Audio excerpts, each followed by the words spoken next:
Area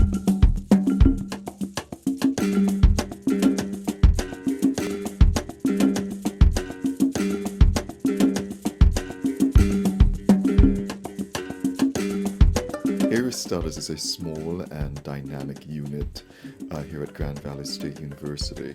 Our office is located in Lake Ontario Hall, and the program is housed in the Brooks College of Interdisciplinary Studies. Area Studies consist of 6 programs.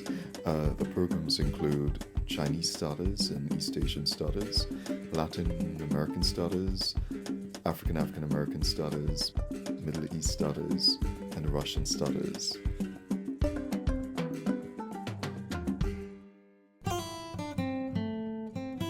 Area Studies houses classes that open up the doors of the world to our students. You'll see examples of this in African and African American Studies, where faculty teach courses such as U.S.-Africa relations, for example.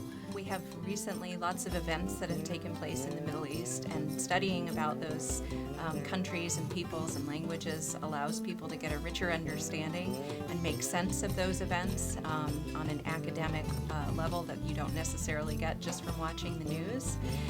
Many major American companies work in Russia, including a local company, Amway.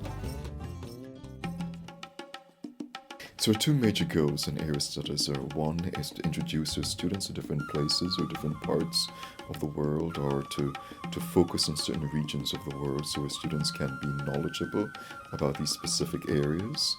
And the second is to internationalize our campus, and we do that through programming as well as through curriculum development. We have 20 countries in Latin America and the Caribbean. Our students are focusing on studying the culture and civilization of those countries, and we try to give them a cultural frame to be able to travel, to develop projects abroad, to connect with those countries they could be interested in the future, and we try to give them a very, very cultural-oriented program. In all instances, the goal is to teach about the complexities in the major world regions, as well as where we fit in. Our students will acquire a knowledge of East Asian language, culture, history, geography, philosophy, political science, and more. In Michigan, we have a very large population of people from the Middle East, so it's nice to know more about the culture and the language of those peoples that are our neighbors.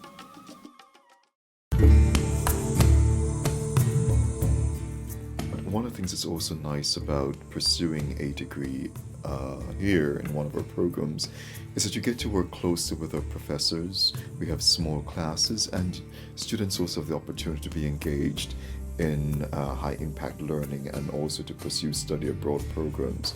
Many of our faculty in Area Studies are actively engaged in study abroad, and we work closely with the PADNUS office. Why GVSU?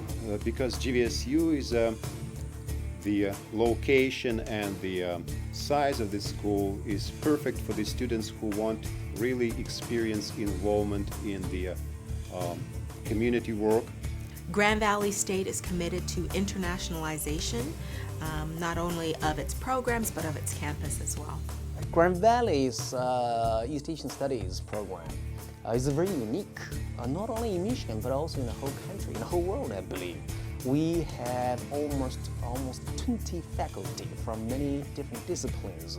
They offer courses in geography, history, language, and literature.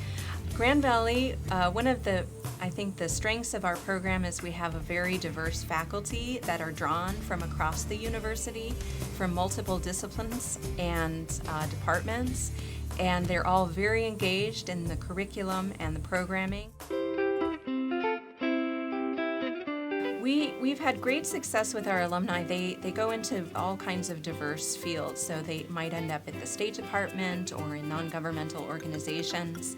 But we reach out to community centers, to young people, to businesses in the Grand Rapids area.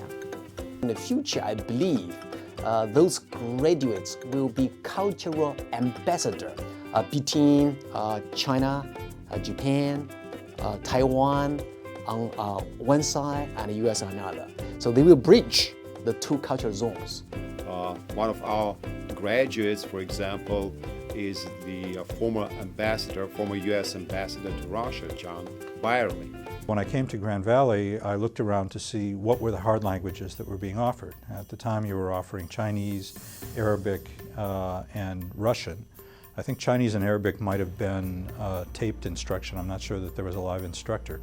But there was a live instructor for Russian, and I met her that very first time I came to the campus, a woman named Christine Rydell. And the passion that she had for the language, for the country, for the literature, the very first day captured my imagination.